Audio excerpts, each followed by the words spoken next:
zagi matan sarki, to ka bani rabona ko in faɗa wa 'ya'yan sarki. Da kayo maganan nan sauran kaɗan na yo maraki, don kaga silalla ka so ka tada tsohon gaba. Ko ka bani silalla ko in faɗa wa 'ya'yan sarki, gashi sun iya duka cikin su hadda ɗan bariki. Zan baka 200 kar ka faɗa wa 'ya'yan sarki. Don Allah dan magajiya, don Allah dan magajiya, na roke ka wallahi 'ya'yan sarkin nan ba mutunci gare su ba, don Allah dan magajiya.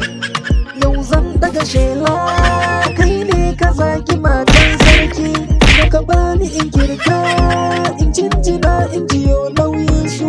Zan baka ka kirga ka jinjina ka miko min su, in na mallaki wannan na tabbata zan fara asusu.